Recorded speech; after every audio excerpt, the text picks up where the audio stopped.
It's the second half of 2022, and you find yourself ready and looking for that next big JRPG experience to go ahead and get yourself lost in.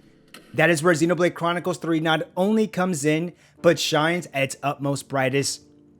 Honestly, making you wonder how in the world does Monolith Soft do it? They take the Switch hardware and manage to put out these huge games that are still graphically super impressive. Being the third entry in the mainline series, you're immediately greeted at the fact that this game is without a doubt pushing that Nintendo Switch to its highest capacity. But with that said, be prepared to get lost in a surprisingly enemy-crowded, yet beautifully massive, open zone-like world known as Aionios that is indeed 100% the biggest map in a Xenoblade game. Now, fans of the series will notice the iconic art-focused combat design is back in action, but this time deeply enriched with much needed refinements and a very cool mechanic known as Ouroboros. A cast of 6 main characters, of which 2 are the main protagonists, making it a series first for controlling multiple characters all at once, but allowing you to fully customize stuff from the outfits to the different classes. And as always, this wouldn't be a Xenoblade Chronicles game without a touchingly deep infused story that not only builds off of its predecessors, but strongly delivers one of, if not the best story from the series. With that said, let's begin the spoiler-free review for Xenoblade Chronicles 3. Welcome to the world of Aionios, where the game begins with the introduction to some of our main characters, Noah, Lance, and Uni, all of which are part of one of the main nations of the game known as Kevis. You'll learn shortly after that Kevis is at constant war with another nation, and this nation is known as Agnes, who coincidentally contains the remaining cast of main characters, Mio, Tyon, and Senna. Now, the reason for the constant war is due to the fact that these soldiers must collect life force from slaying the opposing side and filling something up known as a flame clock. Now, soldiers are assigned to flame clocks that belong to their colonies, and these flame clocks must stay filled up because should it run out, the soldiers associated with it will die. Thus, this creates the reason for the constant warning. And if that wasn't brutal enough, all the soldiers only have a lifespan of 10 terms, and are trained as soldiers since birth. Our heroes from each side finally meet each other when both sides are assigned the same mission to intercept a mysterious ship not belonging to either Agnes or Kevis. It's when they each arrive at the fallen mysterious ship where the story truly begins, with the ship's sole survivor intervening the two from fighting each other to make them understand that not only are they being fed lies, but that there is actually a bigger threat, causing them to question not only their purpose, but their lives.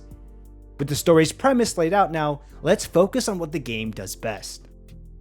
Now, the story is without a doubt one of this game's strongest selling points. If you find yourself connecting to war stories or just stories that involve themes of power, love, companionship, freedom, greed, and honestly so much more, then you will find yourself with a story worth investing in. With a cast of 6 characters, the biggest concern one might find with this game is that they do a good job of exploring and providing enough background for each. Well, I can assure you that this game does an excellent job of fleshing out each character, giving them not only importance to the main story, but giving them connection to one another. I mean, for a campaign that took me roughly 80 hours to get through, I hope there's enough time spent with them to actually care about them. But they did it. What's very unique to the game and well done, I'd say, is the use of hero quests. Now, hero quests are a type of side quest that will not only reward you with heroes to join your team to use throughout the game, but will also be used to advance classes. Now, heroes that join from these quests are very well implemented to the overall game, by not only providing more interesting lore to the world, but they each have their own important story-like connections to one of the 6 main characters, and it will be that character who actually inherits that hero's class to use on their own upon quest completion. Speaking of classes, Xenoblade Chronicles 3 returns with a combat that was introduced throughout the series, but makes some nice refinements and additions that honestly allow it to be much better and have even more depth to it. As previously mentioned, classes have been added to the game. Each class follows a main role. Now there's Defender, Healer, or Attacker, and they'll each have their own arts moves associated with it. All of the main characters will be able to swap between each of the classes, as well as unlock different outfits from that class that if you also reach that class level 10, you get to permanently keep that outfit and use it even in a different class, which is pretty cool and allows for more customization. As you level up classes, you will also begin to learn of a new art called Master Arts. Now these Master Arts are moves that you can take from one class and use it in another class, further allowing even more options of arts to use in combat.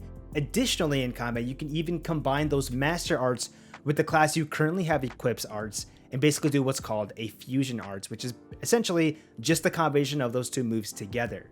Now mind you, while in combat, you are also even allowed to swap between the 6 main characters at any time to give you even more freedom of strategy when taking down enemies, giving just access to dozens of arts to use at your disposal, again making combat so much more complex, but also just giving it so much more depth.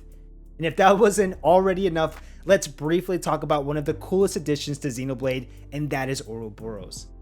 Ouroboros operates through the use of something called interlinking, where 2 characters will fuse together to create this stronger mech-like being.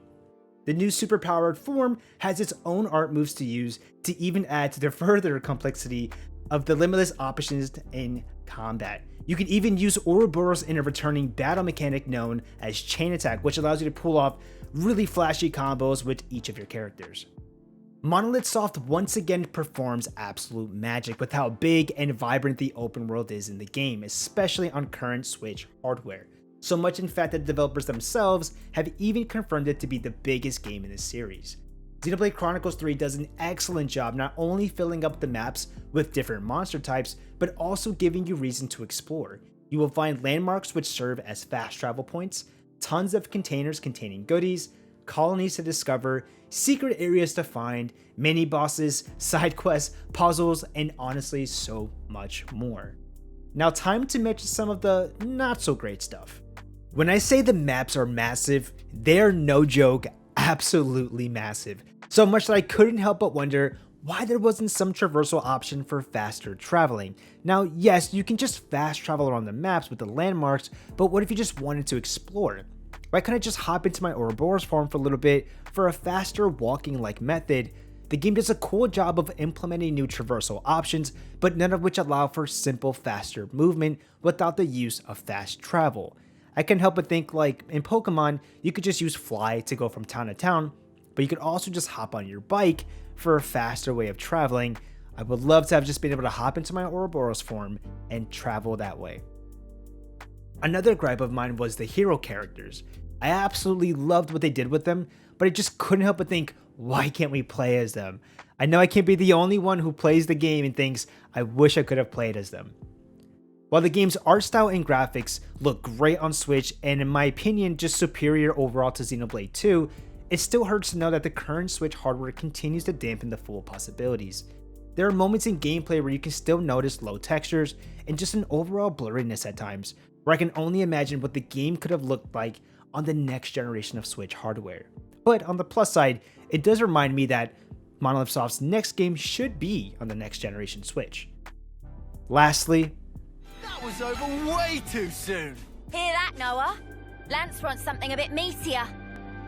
That was over way too soon. Hear that, Noah? Lance wants something a bit meatier. Honestly, I'll let this one speak for itself. You will hear that quite a lot. Listen, aside from the few personal dislikes of mine, Xenoblade Chronicles 3 honestly just improves upon everything introduced to the series. There are so many quality of life updates, with probably one of the most important ones being swimming and fighting. Cause yes, that is here now. You can't help but notice that this is just an all-around much better game than the past two. The music continues to be a blessing to the ears, and the game just delivers an exceptional journey worth investing 80 plus hours into. At least that's how long my playthrough was. I recommend you play the previous two mainline games, as there are important connections you don't want to miss, but you truly don't have to. You can still get a fulfilling story out of just this game alone, but I do recommend playing the other two. They have great stories as well. This is truly a JRPG adventure you won't want to pass on, and without a doubt, one of the best Switch games ever to release, and in my opinion, a Game of the Year contender. I'm Jared with 59 Direct. I hope you enjoyed the review. Be sure to let us know down below your thoughts on Xenoblade Chronicles 3.